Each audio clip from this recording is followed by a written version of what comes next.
do segundo caderno de Verdades Essenciais da Fé Cristã, e o tema é o pecado.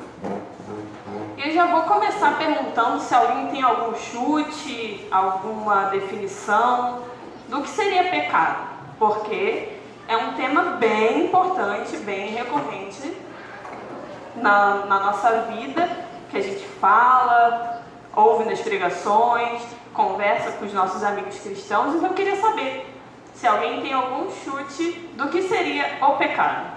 Tudo que fazemos. Tudo que fazemos? Mais alguém? Calma aí, deixa eu pegar aqui o que eu vou mexer nos slides hoje. Mais ninguém? Só o Zé? A gente vai ficar com essa definição? Ninguém mais diferente? Algo semelhante? Alguém concorda, discorda? Enfim, vamos lá. É pra frente. Foi? Como? Tem que ligar.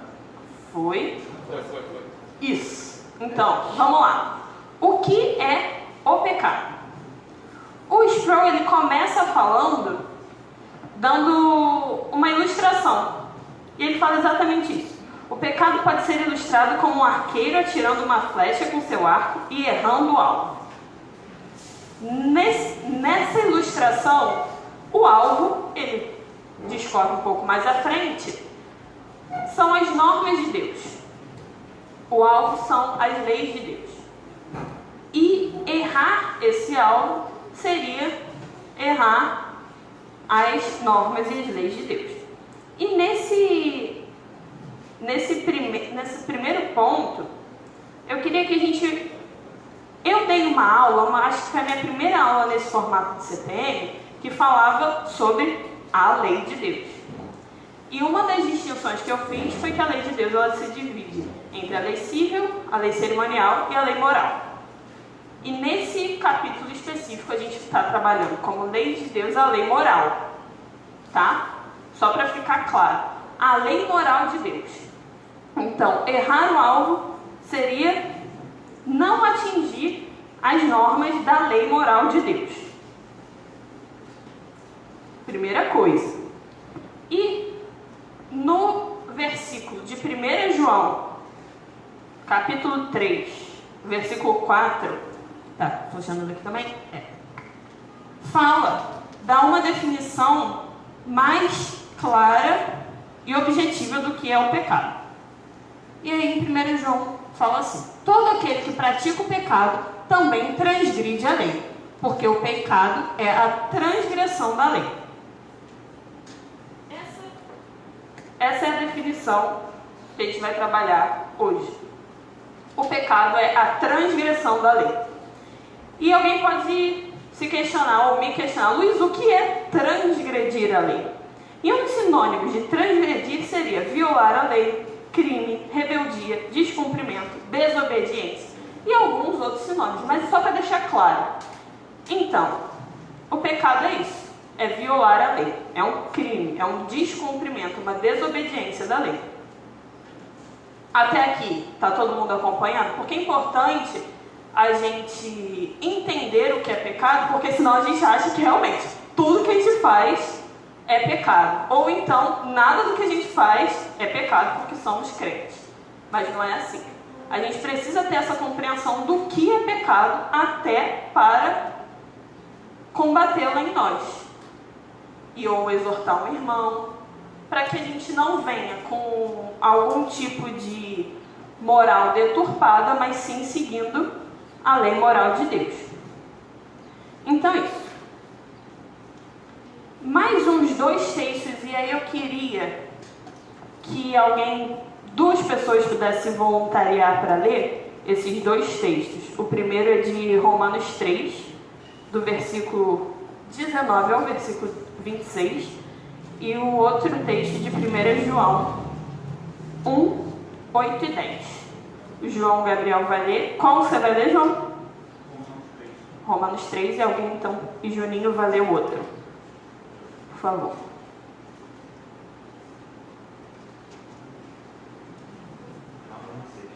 Isso. Romanos 3, do 19 ao 26. Sabemos que tudo que a lei diz, o diz àqueles que estão debaixo dela, para que toda boca se cale e todo mundo esteja sob o juízo de Deus.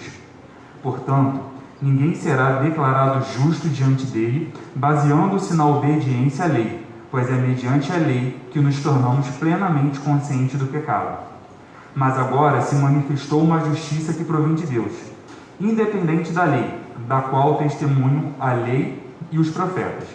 Justiça de Deus mediante a fé em Jesus Cristo para todos que creem. Não há distinção, pois todos pecaram e estão destituídos da glória de Deus, sendo justificados gratuitamente por sua graça, por meio da redenção que há em Cristo Jesus. Deus o ofereceu como sacrifício para propiciação mediante a fé, pelo seu sangue, demonstrando a sua justiça. Em sua tolerância havia deixado impunes os pecados anteriormente cometidos, mas, no presente, demonstrou a sua justiça, a fim de ser justo e justificador daquele que tem fé em Jesus. Obrigada. Enquanto a Duda está levando o microfone para o Juninho, eu sei que é um texto conhecido, e principalmente o versículo 23, em que fala, pois todos pecaram e carecem da glória de Deus. E daqui a pouco, depois da leitura que o Juninho fizer, a gente vai falar mais um pouquinho sobre isso. Som 2. Se afirmarmos que estamos sem pecado, enganamos-nos a nós mesmos, e a verdade não está em nós. Se confessarmos os nossos pecados, Ele é fiel e justo para perdoar os nossos pecados e nos purificar de toda injustiça. Se afirmarmos que não temos cometido pecado, fazemos de Deus um mentiroso, e a sua palavra não está em nós. Obrigada. Duas características em comum que esses textos nos apresentam, é que a primeira, o pecado é universal. O que isso significa? Como o versículo 23 de Romanos 3 fala, todos pecaram e carecem da glória de Deus. E o versículo 8 de 1 João 1 fala, se dissermos que não temos pecado nenhum, a nós mesmos nos enganamos e a verdade não está em nós. Essa é a primeira característica que eu queria levantar e que eu espero que fique fixado na nossa mente. Mais à frente a gente vai ter uma aula sobre o pecado original, no caso é a próxima aula, depois sobre a depravação total, e que isso vai ser retomado. Mas é importante que a gente entenda hoje isso, que o pecado é universal. Significa que todos os seres humanos pecam e são pecadores. Todos, crentes e não crentes. Um exemplo que o Sproul usa no texto, que é bem interessante, são as expressões populares que falam, ninguém é perfeito, ou errar é humano, o que já traz para a gente um entendimento até popular de que somos seres que pecam, entendeu? Não só nós temos essa compreensão, mas até a sociedade entende que errar é humano. Por que é humano? Porque somos pecadores.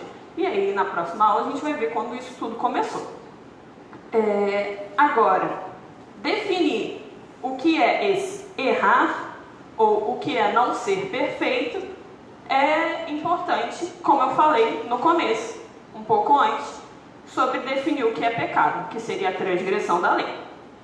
Beleza. E a outra característica que os dois textos têm em comum também, é que, apesar disso, aqueles que creem na justificação, na obra de Cristo, se confessarmos os nossos pecados, Deus é fiel e justo para perdoar os nossos pecados. Então, são essas duas coisas, onde o texto bíblico afirma que todos são pecadores, que todos pecaram e que precisam da glória de Deus, através do sacrifício de Cristo Jesus. Legal, beleza. E, para seguir, o Sproul ele levanta 3 dimensões cruciais para a gente entender o pecado, ou os pecados.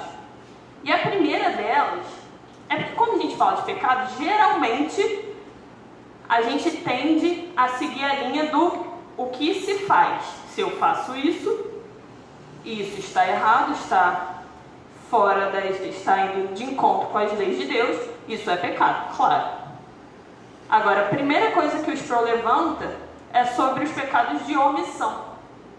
Porque muitas vezes a gente pode pensar ou tentar se enganar quando deixamos de fazer alguma coisa, é como se, não, então eu não tenho culpa sobre isso. Porém, se nós deixamos de fazer alguma coisa que sabemos que devemos fazer, ou deixamos de fazer algo que nos foi ordenado a fazer, nós também estamos pecando. Como diz em Tiago 4,17, que se você sabe que deve fazer o bem e não faz, você está pecando. E aí, a gente pode pensar em exemplos muito claros de ordenanças que, quando deixamos de fazer, estamos pecando. Mas clássica é amar o próximo, né? Muitas vezes a gente deixa de amar, não necessariamente odiando ou tendo raiva, mas sendo indiferente. O que também é um atentado contra a santidade de Deus e contra uma ordenança dele. A outra seria a pregação do Evangelho, porque se Cristo deixou a grande comissão para a gente, onde fala isso por todo mundo, pregar o Evangelho a toda criatura, também, se a gente deixa de fazer isso, se a gente se omite na pregação do Evangelho e da Palavra de Deus, a gente está pecando. Então, assim, vê como o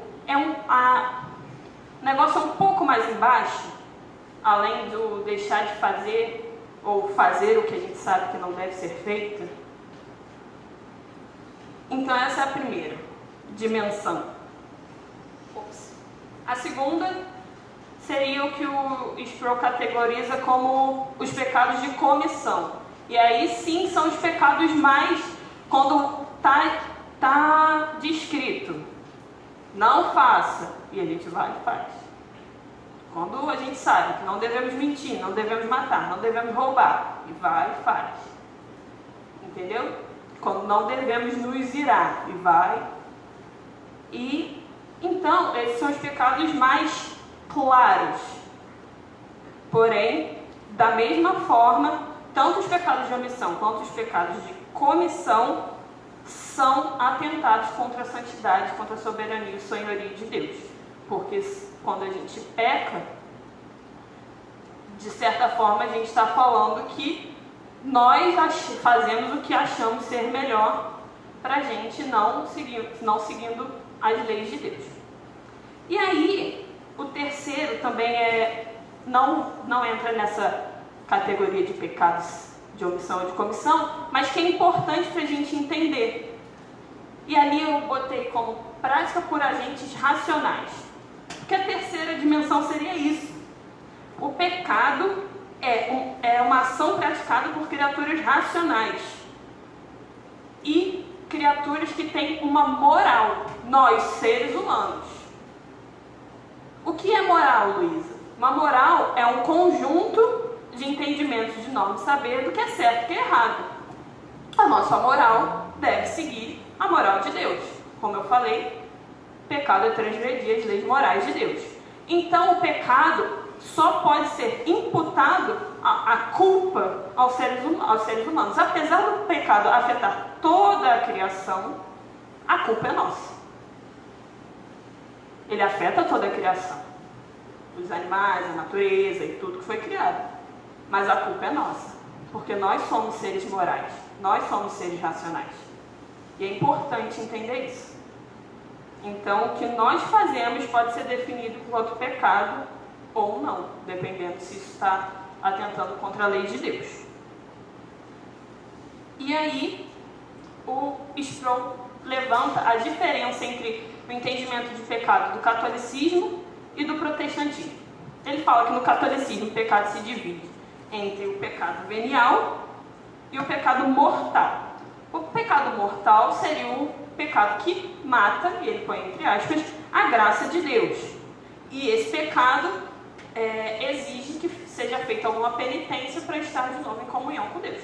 E o pecado venial seria um pecado mais, entre aspas, também leve, onde ele não romperia completamente a graça de Deus, só afastaria a comunhão, mas não romperia. O nosso entendimento é de que todo pecado é mortal, todo pecado é digno de morte. Essa é a consequência de todo e qualquer pecado, a morte. Porém, não existe pecado, ainda que ele mereça a morte, que se sobreponha ao sacrifício da justificação. Tá? É bom que a gente lembre isso também.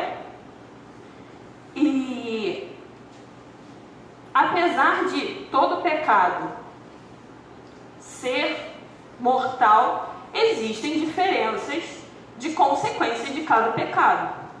Existem danos diferentes a cada pecado. Entendeu? É importante que a gente entenda isso também. Uma mentira que uma criança conta para um pai, falando que não fez uma coisa que obviamente ela fez, vai ter consequências diferentes de um assassinato.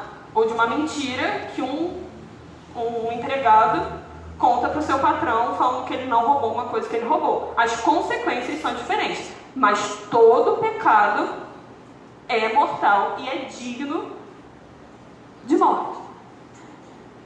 Tá? É assim que a gente entende. Uma outra coisa importante que o Sproul, indo para o final, ele levanta, é que um pecado, já em Tiago fala, que um pecado já é o suficiente para que a gente descumpra toda a lei. Uma vez que a gente não consegue, por exemplo, vamos supor que a gente consiga cumprir toda a lei de Deus, menos um mandamento. E esse mandamento já é suficiente para que você morra. Para que a culpa desse pecado te leve à morte. Mas o acúmulo de pecados aumenta a gravidade, porque é como se a gente estivesse como se a gente estivesse ferindo e cada vez mais a santidade de Deus. Um exemplo que eu tentei pensar para ficar claro, e eu até fiz uma consulta com a minha amiga advogada, é que quando a gente comete um crime, quando se comete um crime, por exemplo, quando existe um roubo, existe uma pena determinada na nossa lei humana brasileira para um roubo.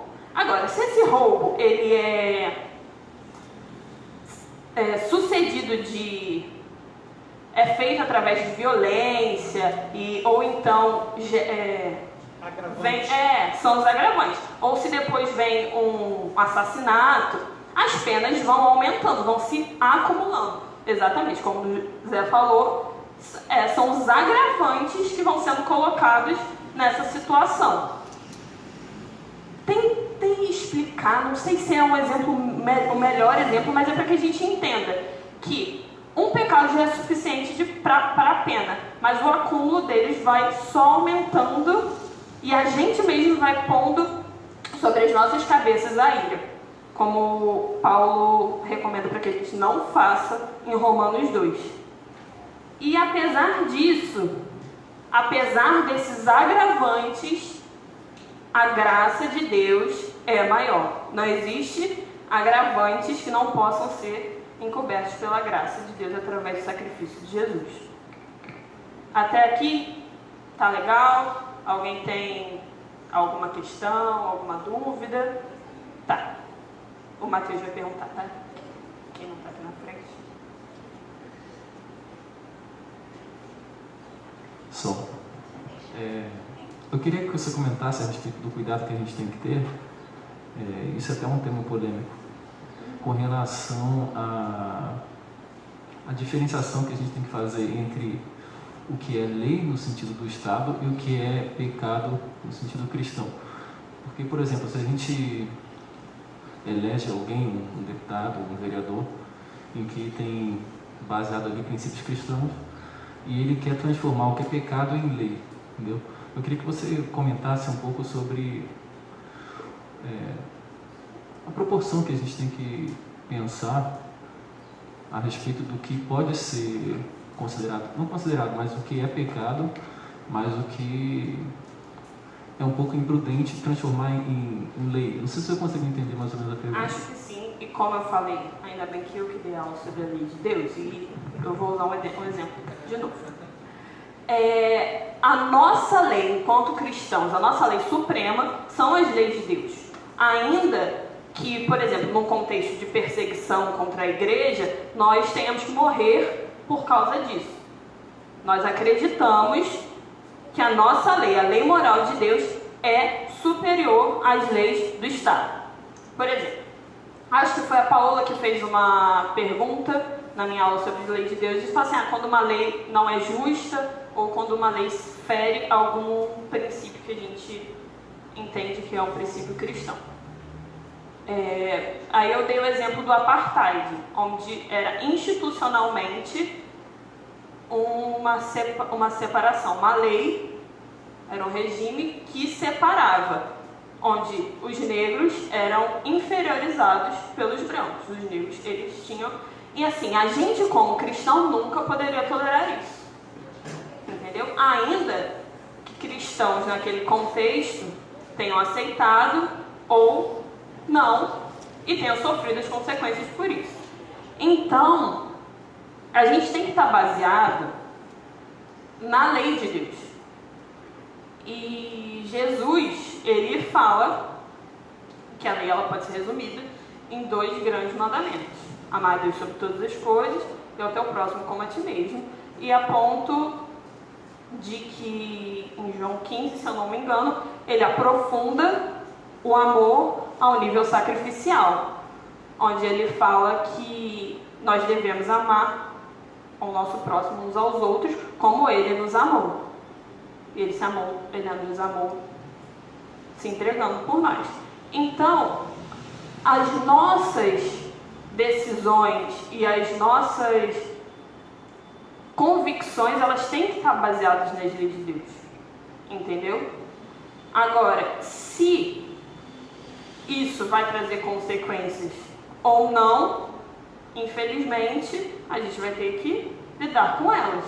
Talvez consequências jurídicas e tal. O que a gente não pode se deixar enganar é, às vezes, achar que estamos, com certeza, defendendo uma causa que é completamente cristã, mas botando em xeque outras questões. Porque às vezes a gente pode defender, mas de uma forma em que não vai trazer consequências ruins pra gente, porque hoje a gente ainda vive num estado que nos confere essa liberdade, entendeu? Liberdade de culto, liberdade de religião. Então, a gente não precisa fazer coisas que vão trazer consequências, não precisa ferir as leis que já estão. Por exemplo, a gente nunca vai, ainda que a gente não concorde com outras religiões, a gente nunca vai destruir aquele templo, porque a nossa religião é certa. Porque a gente tem a liberdade de culto, a gente tem a liberdade de conversar. A gente não vai fazer isso, entendeu? Porque não seria prudente e não seria sábio da nossa parte. Se a gente tem que pregar o evangelho como sabemos que vamos pregar o evangelho, não vamos fazer assim. Vamos conversar com as pessoas, vamos dar todos os argumentos possíveis e bíblicos, porém sabendo que quem convence aquela pessoa é o Espírito Santo. Te respondi, Matheus? Tem outra questão. Por favor, leva o microfone, por favor, Dudu. Esse menino falou sobre que eles estão fazendo leis hoje. Aí nós pensamos assim, a lei do homem, ela é fiel, ela é justa? Óbvio que não, que a lei perfeita, fiel, juízo perfeito, fiel, é de Deus. Então, vamos pensar assim. Eu até usar a expressão, hoje nós estamos vendo o homossexualismo, hoje, nos nossos dias, sendo literalmente abertos. E tem até ideias que nós temos que falar para os nossos filhos que eles têm direito de escolher o que ele quer ser. Se ele quer ser homem, se ele quer ser mulher. Então eles estão querendo impor essa lei. Aí agora, eles impõem essa lei. Agora nós vamos falar, Efésios diz, que nós estávamos mortos nos nossos delitos e pecados. E nós vivíamos outrora nesse contexto. Mas Jesus veio com a sua graça, com o seu amor e nos deu vida. Então vamos voltar nesse assunto aí. Pensa bem.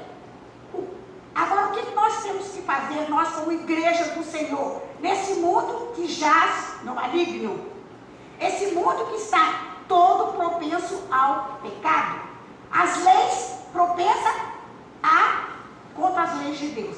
Então, o que nós temos que fazer? Como igreja do Senhor, temos que ter este evangelho firme, com todo o poder do Espírito Santo em nossas vidas, para quando nós ouvirmos isso que esse menino acabou de falar, que eles estão fazendo essas leis, eles estão fazendo leis para firmar o pecado, que a palavra de Deus diz que não. Então, o que nós temos que fazer como igreja do Senhor? Né? Dizer para eles não. Como é que nós vamos falar para eles não? Conhecendo a palavra de Deus e transmitindo, falando da igreja, do Senhor, da palavra de Deus. Então isso é uma obrigação nossa. Pode ser o senador, o seu juiz, o Supremo Conselho, todos eles. Vamos bater no martelo. Mas nós, como igreja do Senhor, vamos fazer o quê? Não. As leis do homem, elas não podem proibir nós, os pais, de ensinar o que é certo para os nossos filhos. Ensinar para os filhos o que é pecado, o que é errado, quando nós conhecemos a palavra de Deus. Então a igreja pode ser até percebida por causa disso, isso que esse menino falou aí. Estão fazendo a igreja, estão fazendo. Nós jogando esse pecado e assim, engula isso aqui. Engula e passa para os seus filhos. O que a igreja tem que dizer? Não, porque nós não estamos mais vivendo o quê? Como mortos. Porque Deus esclareceu o nosso coração, a nossa mente. Ele trouxe para nós a verdade do perdão do pecado em Jesus Cristo. Então, se nós concordarmos hoje, ou ficarmos quietos, ou obedecermos essa lei, Roberto, mas você vai transgredir a lei do homem? Quando essa lei do homem, ela vem contra a palavra de Deus, contra o ensinamento de Deus, nós, como igreja do Senhor, nós temos que dizer não. E não com toda a convicção. Mas para isso nós estamos quê? Temos que ter sido nascido de novo. Nós estávamos mortos. E Jesus nos deu vida em quem? Nele próprio. Nós fomos salvos para dizer não a este mundo. Ensinar aos nossos filhos. Papai, hoje o professor falou lá na escola que eu posso escolher que eu quero ser homem ou eu quero ser mulher. Aí o que a gente vai fazer? O pai que não conhece a palavra de Deus, o pai que está propenso a pecar, está separado da graça de Deus, está morto no mundo, no pecado, ele vai dizer, não, filho, é isso mesmo, você tem toda a verdade. Mas nós, que fomos libertos desse mundo, nós que não estamos mais mortos no pecado, o que é que nós vamos fazer? Vamos fazer o contrário. E quem vai nos dar força para fazermos o contrário? Nós não vamos desobedecer a lei do homem, mas nós vamos propagar a verdade da palavra de Deus. Como eu falei, a nossa lei moral suprema é a lei de Deus. Duda, você pode levar isso, eu só terminar. Mas a gente tem que, como igreja, sim, estabelecer o reino de Deus, pregar o evangelho, amar uns aos outros e saber como fazer isso. Porque muitas vezes o embate não é... Às vezes o embate, ele demonstra que a gente tem uma vontade de ganhar. Quando a gente não tem por que ter uma vontade de ganhar. Ele só tem... A nossa vontade tem que ser que almas se convertam ao Senhor. Entendeu? A nossa forma de lidar, ela tem que ser baseada no princípio cristão, que é o amor. Entendeu? Ainda, a gente como igreja tem que pregar o evangelho. Se algum dia isso for tirado de nós, no nosso país, como é tirado de alguns irmãos em outros países, e eles sofrem consequências de vida por causa disso, nós sofreremos consequências de vida por causa disso. Mas hoje essa ainda não é a nossa realidade. A gente tem o direito de pregar o evangelho, a gente tem o direito de ensinar os nossos filhos, mas a gente também não pode transferir essa responsabilidade para outras instituições que não têm essa obrigação. A obrigação de pregar o Evangelho é a obrigação da igreja e da família cristã, no caso. A gente não pode querer que outras instituições que não tenham, porque elas não vão pregar o Evangelho, porque elas não foram redimidas por Cristo. Entendeu? Eu acho que a gente tem que ter claro, porque senão a gente fica transferindo responsabilidades que não são dos outros, são nossas. Entendeu? Ah, que você vai falar, por favor? Eu só... Deixa eu respirar. Eu só queria que você comentasse um pouquinho para poder elucidar um pouquinho para a gente sobre a diferença entre a lei civil, a lei da nossa sociedade e o entendimento da nossa sociedade sobre assuntos diversos. Vou dar um exemplo. Hipoteticamente, se o nosso país deixasse de assumir a laicidade e se tornasse um país declaradamente islâmico, por lei, no caso, isso seria uma lei. Por exemplo, o que a irmã falou sobre homossexualidade. Homossexualidade não é uma questão de lei, mas seriam ensinamentos que o mundo traz. Para poder facilitar a nossa compreensão sobre aquilo que o Mateus falou, sobre entre obedecer a lei de Deus e a lei civil, dá para diferenciar um pouquinho sobre o que é lei civil e o que é um ensinamento do mundo? Tem diferença? Tem. Por exemplo, a gente não tem uma lei... Não tem. E eu não acho... É a minha opinião pessoal, a igreja não tem nada a ver com isso. E eu não acho que a gente tenha que ter uma lei que condene homossexualidade. A gente tem uma lei que condena, por exemplo, a homofobia. Quando uma pessoa é agredida pela orientação sexual dela. Mas assim, a gente como cristão não tem que ser contra a agressão física, a gente não tem que ser contra a violência, porque dos princípios de um Estado laico é onde as pessoas têm liberdade para exercer. E isso também nos garante a liberdade de religiosidade, de culto. Porque senão a gente vai estar, como eu falei, querendo institucionalizar coisas a outras instituições, sabe? Eu não sei se ter um Estado, vamos lá, não sei se ter um Estado cristão seria a melhor forma, porque quantas almas ainda não estariam perdidas dentro de um Estado que só botasse a sua lei? Quantas almas não estão perdidas hoje ainda por causa disso? Sabe, a nossa preocupação tem que ser da pregação do Evangelho para que almas se convertam. Para que a nossa oração tem que ser para que o Espírito Santo toque no coração das pessoas que estão perdidas nos seus delitos e pecados. Isso não é uma imposição, porque não é o nosso papel convencer do pecado, da justiça e do juízo. Esse é o papel do Espírito. O nosso papel é pregar o Evangelho, falando o que é certo e o que é errado, de acordo com as leis de Deus. Eu acho que a diferença entre a lei civil e o que se ensina, do que se fala, é porque nem tudo que se fala é lei, gente. Para fazer um projeto de lei, para algo se tornar lei de fato ao ponto que condene ou não, não é assim de uma hora para outra, as coisas demoram, sabe? Até que, por exemplo, hoje a gente tem um consenso de que o racismo é um pecado, que a gente não tem que inferiorizar ninguém pelo tom da sua pele, pelo lugar onde veio, nada disso. Mas o racismo também, não existe uma lei contra racismo. Existe uma lei contra a injúria racial. É muito difícil você categorizar racismo, mas alguém, por exemplo, um negro que é chamado de macaco, aí sim, a pessoa que cometeu esse crime, ele vai ser enquadrado na questão da injúria racial. Não uma coisa, racismo, isso é muito difuso. A gente não tem como, na nossa lei atual, não tem como condenar alguém assim. Condenado sofre a pena por injúria racial. O microfone está aqui na frente. Fala. Dá para ouvir. Aham. Ficar claro o que eu disse.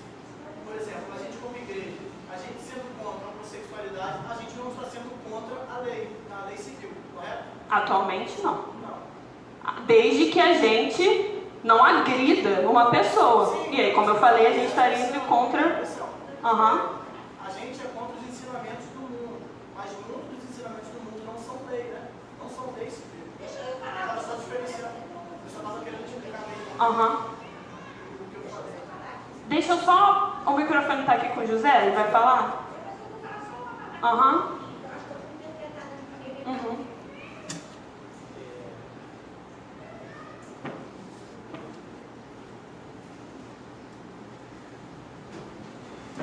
Eu estou ouvindo aqui, eu estou muito morto. Muito, muito morto. Você falou aqui, como está escrito ali, todo pecado é mortal. Como eu falei até brincando aqui, tudo que fazemos é pecado. Eu costumo ajudar as pessoas que pedem dinheiro em sinal. E tem pessoas visivelmente que está pensando que está me enganando, né? Que pega o dinheiro para comprar drogas, enfim, coisas. E mesmo assim eu ajudo, né? Porque a minha dúvida, né? Ele me pede para comprar uma comida, mas a minha dúvida em eles que vai usar droga é minha dúvida. Isso também oriunda como um pecado e eu vou pagar mortal, ser morto por isso? Então, eu acho que eu entendi o que você falou. A gente não tem como ter certeza da intenção do outro, a gente só tem como saber a nossa própria intenção. Então, uma coisa que a gente tem conversado sobre no Ministério de Misericórdia e outras questões, a forma como a gente ajuda o outro tem que ser uma forma generosa, entendeu?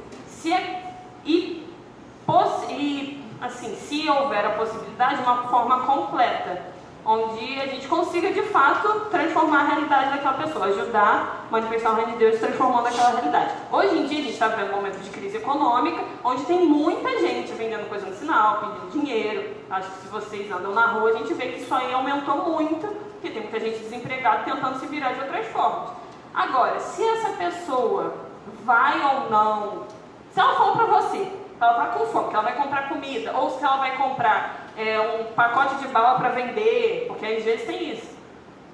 Se tem um menino aqui que ele está sempre com o mesmo cartaz, me ajude a comprar um pacote, e ele nunca está com um pacote de bala, entendeu? Aí sim, aí a gente já viu que ele não está indo trabalhar, a gente está contribuindo para que ele continue naquela situação de mentira. Mas assim, se a pessoa pedir um dinheiro para comer, e aí você vai se negar a dar pela possibilidade, eu não acho que isso sei lá, mas aí eu posso estar errado, mas eu não acho que isso é um pecado, sabe? Porque eu acho que a gente estaria se omitindo caso tivesse a possibilidade de ajudar, porque se ele for comprar alguma coisa para comer, eu falo, não, mas ele vai comprar drogas, e aí eu não dou. E se ele fosse comprar alguma coisa para comer? E aí sim, pela maldade do meu coração, que eu acredito que a gente desconfia, entendeu? Sim, sim. Inclusive, eu almoço sempre na Gávea, né? Um local no Rio de Janeiro. E tinha uma pessoa, eu não vejo mais ele no sinal pedindo dinheiro para comprar comida. Eu estava indo almoçar, parei no sinal, ele pediu dinheiro para comprar comida. Eu falei, não, entra aqui no carro e vamos almoçar lá comigo, né? Aí ele ficou assim meio espantado, né? Acho que nunca tinha feito isso, né? Aí almoçou comigo e nunca mais eu vi ele lá no sinal. Eu acho que eu quebrei ele a arrecadar dinheiro ou eu ajudei ele e ele ficou, saciou a fome dele, né? Tá, depois o Antônio está na fila e eu não sei se mais alguém tinha levantado a mão. Tá, pra uma vez.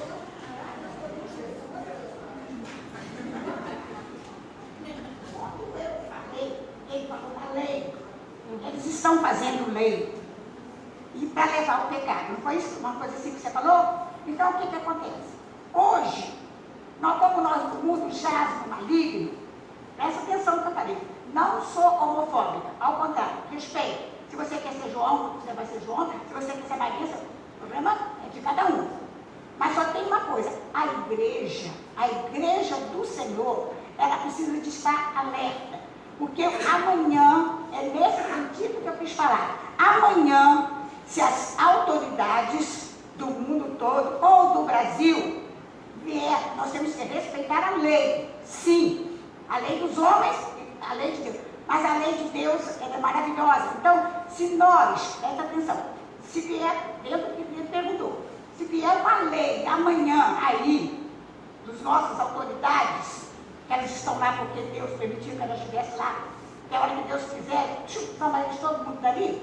Só que eles não sabem disso, eles acham que podem tudo, mas eles não podem, porque Deus está no controle de tudo. Então, voltando um assunto para mim, salvar minha pele igual diz o outro. Quando eu falei da lei, se porventura vier esta lei dos homens, aí eu usei esse exemplo do homossexualismo, como poderia usar do islamismo, conforme ele falou. Né? Se vier uma lei, nós temos que ser islâmicos. O que a igreja vai fazer? Vai botar aquele peuzinho lá e vamos... Não, e foi... Eu não entendi contrário, não. Eu só falei um pouco mais sobre isso. Sim. Aí o que acontece? Então, se vier essa lei, naquilo que eu falei, como ele falou do islamismo, o que a igreja tem que fazer? A igreja tem que levantar com autoridade, até que sofra as consequências. Mas a verdade tem que ser dita. Não, não, não. A igreja do Senhor não pode, presta atenção, a igreja do Senhor, ela não pode se dobrar diante de uma lei do homem que vem contra a lei da palavra. Minha irmã, eu falei Eu não isso. temos que ter oportunidade para isso. Então, quando eu falei, eu não falei, o João não. A homofobia, infelizmente, ela existe. E nós temos mais uma vez ensinar os nossos filhos as responsabilidades de ensinar os nossos filhos. Não é do governo, não é nem da igreja. A responsabilidade é nossa, como pais, como mãe, mostrar para os nossos filhos o que é errado e ensinar os nossos filhos a obedecer à lei do homem, até onde ela não vem contra a lei de Deus. Eu só, enquanto a Duda está trazendo o microfone aqui para o Anthony, eu acho que é justamente isso. A gente obedece às leis dos homens, não é à toa que a gente casa no casamento, a gente faz um registro de nascimento, casa no civil e faz essas questões, não comete delitos e crimes, porque a gente entende que essas leis elas estão em conformidade com as leis de Deus. Se em algum momento elas entrarem em desacordo, como eu falei, se a gente sai de um estado laico para um estado ateu, onde fala, não pode existir nenhuma religião, não pode ter culto, não pode pregar o que a sua religião acredita, e aí sim a gente vai transgredir essa lei. Por favor, Som. Eu acho que a irmã, ela não foi, assim, você disse, respondendo a pergunta do irmão, que a gente não pode falar sobre a intenção do outro, né? A gente pode falar sobre a nossa própria intenção. Então, assim, a intenção de todos, mas falando pela minha intenção, eu acredito que a senhora não foi mal interpretada, não. Eu acho que eu acredito que todo mundo conseguiu entender muito bem como a senhora quis colocar. Eu acho que você também respondeu ela super bem quando você disse que a lei de Deus é a nossa lei suprema. Eu acho que isso responde muito bem, você falou muito bem acerca disso. A lei de Deus é a nossa lei suprema. E ponto. E se a gente vai pagar a pena ou sofrer alguma consequência disso, a gente vai sofrer, porque antes de qualquer coisa nós somos cristãos. Eu queria só pontuar que assim, é sempre muito complicado, muito complexo quando a gente fala de... faz essa relação entre igreja e Estado. É algo difícil, é algo complexo, mesmo para os maiores estudiosos. Há grandes controvérsias entre grandes estudiosos. Nós que somos reformados, por exemplo, boa parte dos reformados gostam muito dos escritos do Martin Lloyd Jones, por exemplo, que é um autor de muita proeminência dentro do meio reformado. Mas dentro do meio reformado mesmo, há teólogos também de muita proeminência, como Wayne Grudem, por exemplo, e eles discordam sobre esse assunto, por exemplo. Então é só um breve exemplo para poder mostrar que assim, nem tudo vai ser preto no branco. Em algumas questões haverão controvérsias, né? E assim, quando você falou, por exemplo, eu acho que às vezes a gente precisa ter um pouco de entendimento, porque o nosso Estado é laico, você disse isso algumas vezes. É verdade, né? Mas um Estado laico é diferente de um Estado laicista, sabe? O nosso Estado ele não é ateu, né? Ele é laico, é diferente, sabe? Quando você falou, por exemplo, sobre o apartheid, né? É um fato histórico, é verdade, aconteceu, a gente sabe de tudo isso. Mas, por exemplo, um exemplo que me veio à mente quando você falou sobre isso sobre William Wilberforce. Eu não sei se todo mundo conhece a história de William Wilberforce, mas William Wilberforce é um abolicionista inglês que foi um grande responsável pela abolição da escravatura na Inglaterra. E ele não simplesmente orou a Deus para que Deus libertasse os escravos, não. Ele defendeu essa tese diante do parlamento inglês. E ele conseguiu convencer o parlamento inglês. O entendimento daquela época é que se a gente abolisse a escravatura, não haveria mão de obra, não haveria meio de produção, a economia ia quebrar. Mas o William Wilberforce, ele movido pelo Espírito de Deus e pelos princípios cristãos, ele defendeu a ideia de abolir a escravatura diante do parlamento inglês. Então, assim, e ao longo da história, a gente tem vários exemplos de como o cristianismo influenciou o mundo na mudança de leis. Por exemplo, há várias tribos aí que no passado, essa criança nascesse com algum tipo de deficiência, sem um braço, eles matavam a criança e tudo mais. Isso é um grande debate antropológico, você entende melhor disso do que eu, mas assim, em muitos lugares isso já não se pratica mais por conta da influência do cristianismo, né? E o debate vai se dizer que a gente não pode intervir porque é etnocentrismo, a gente não pode se meter na cultura do outro e coisa e tal, mas graças ao princípio cristão e à influência do cristianismo, esse tipo de prática não acontece mais em muitos lugares. Então, assim, a nossa ideia, o nosso alvo não é a teocracia, sabe? Não é ter um governo, não é esse, mas a gente também não vai deixar de influenciar, porque a gente muitas vezes acaba tendo um pensamento dualista, né, de que a gente é cristão aqui na esfera eclesiástica, e no mundo não. Se eu sou um deputado, eu deixo o meu eu cristão na igreja e eu vou só ser deputado. Se eu sou... Não, a gente é cristão o tempo todo, onde quer que a gente vá, né, e a gente vai levar influência a todo lugar. Afinal de contas, um certo homem disse uma vez que de nada serve, né, uma luz se ela fica escondida e não ilumina. De nada serve o sal se ele não traz sabor. E a gente está aqui para isso. É só isso que eu queria contar. Sim, a gente tem... Eu vou fechar a lista de inscrição de perguntas, só porque eu vi duas mãos se levantando. Aí eu vou falar e... Quem queria falar de novo? Foi a Fabrinho e o Douglas? Foi isso? Não? Não, então ela só se espreguiçou e eu achei que fosse uma mão levantada. Mas aí depois do Douglas a gente encerra. Eu acredito, gente, como eu falei reiteradamente, é o papel da igreja pregar o evangelho e manifestar o reino de Deus. Entendeu? Eu acredito nas esferas de atuação, eu só acho que a gente nunca pode abandonar o nosso princípio máximo, que é o amor, para fazer isso. A gente não pode deixar que as nossas paixões, muitas vezes, para defender algo que a gente acredita, elas ultrapassem isso. Então a gente tem que se examinar para que tudo que a gente faça seja movido através desse princípio, que é o amor. Fala, Douglas, por favor. Antes da gente encerrar.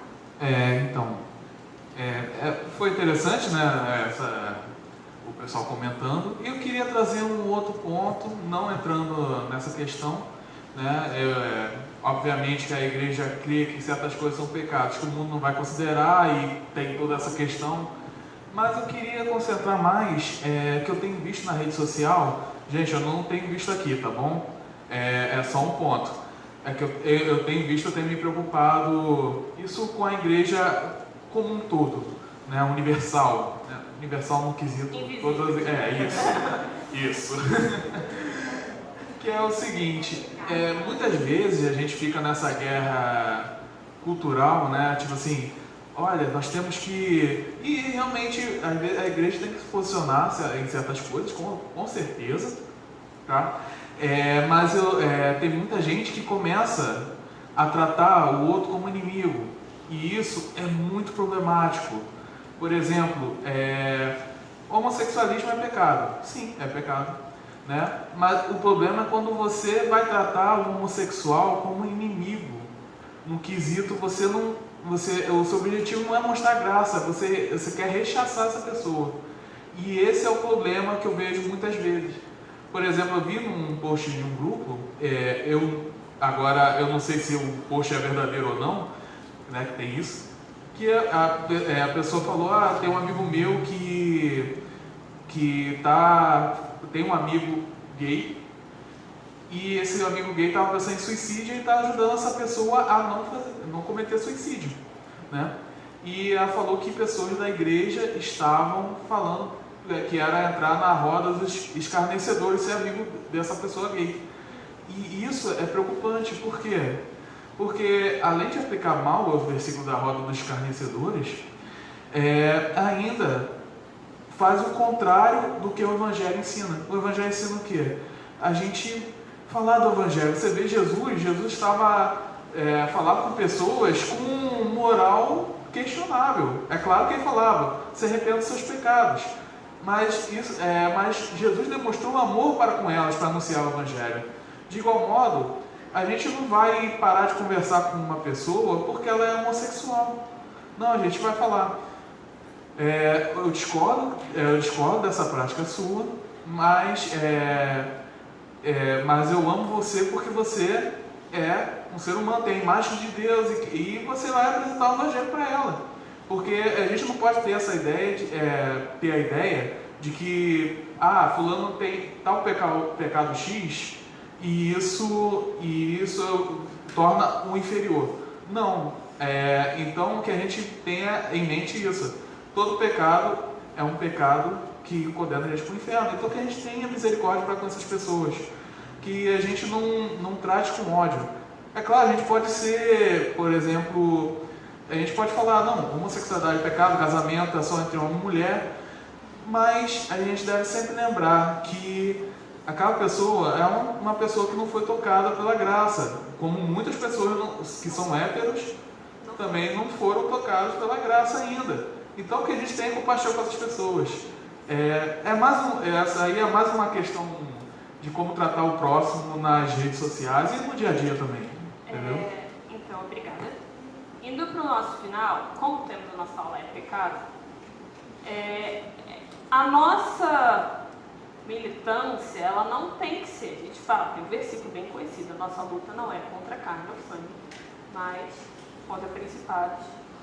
Então, a nossa preocupação não deve ser, como o Douglas bem, não é tratar pessoas que não são cristãs enquanto inimigas. Porque entendendo a universalidade do pecado, o que nos difere de pessoas não cristãs é a graça de Deus, é a compreensão do sacrifício de Jesus.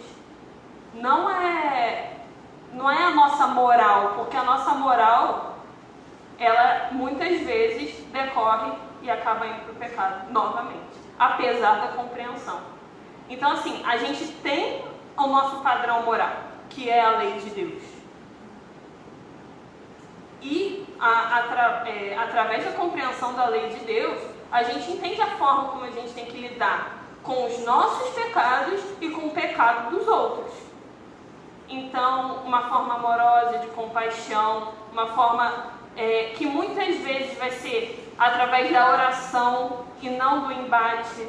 Às vezes a gente vai ter que repreender pessoas que compartilham da mesma compreensão e da mesma fé que a gente, através da Bíblia, sim. Agora, não adianta a gente pregar o Evangelho, por exemplo, um ateu que não acredita na Bíblia, citando o versículo, mas a gente vai usar a moral que está em nós e na Bíblia para falar de Deus, de alguma forma que ele compreenda, e orar para que o Espírito Santo toque na vida dele. Eu falei que não adianta usar versículo porque ele não acredita. Então a gente vai usar o princípio para explicar o Evangelho. Se uma pessoa acredita na Bíblia, a gente vai falar, e beleza, a Bíblia vai ser legítima para aquela pessoa também, e ela vai ouvir aquilo ali. Então, o último parágrafo do Sproul, ele fala assim: a Bíblia leva o pecado a sério, porque ela leva Deus a sério e leva também o ser humano a sério. Quando pecamos contra Deus, fazemos violência à sua santidade. Quando pecamos contra o nosso próximo, violentamos a humanidade, dele ou dela. Então, assim, o pecado,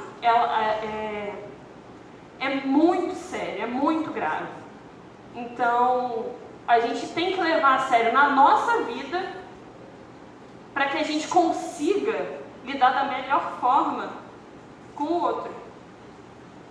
Porque senão, muitas vezes, a gente está querendo tirar um cisco do olho do outro sem ter tirado a trava do nosso.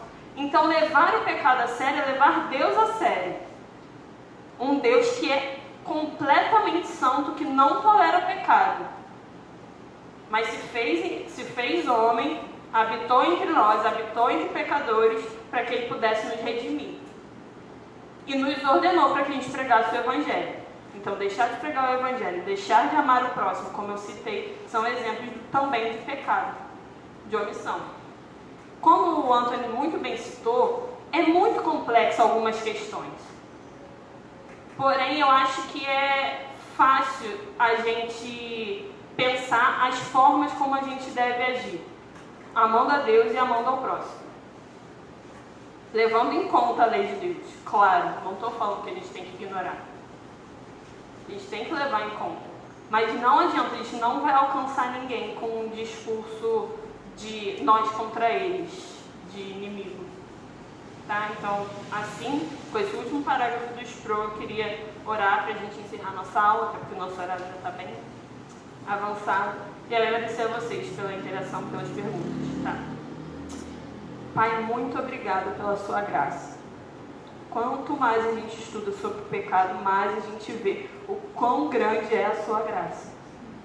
O quão importante é o seu sacrifício, Jesus. Me perdoa por tantas vezes ignorar, por tantas vezes agir da forma como eu acho correta. Perdoa a tua igreja por tantas vezes tolerar pecados, tantas vezes diminuir as consequências de pecados. Por favor, Deus, derrama mais um pouco da sua graça, da tua misericórdia, do teu Espírito. Que a gente leve a sério o pecado, porque a gente quer levar a sério o teu Evangelho. Que em nenhum momento a gente deixe banalizar, porque o mundo fala, porque a gente já está acostumado. Que a gente não esqueça da gravidade, da ofensa, da violência que é o pecado contra ti e contra os nossos próximos. Que o seu Evangelho seja pregado todos os dias, em tempo e fora de tempo, independente das consequências que a gente sofra por causa disso. É o que eu te peço, te agradecendo pela oportunidade que a gente tem de falar de ti, de falar sobre você, em nome de Jesus. Amém.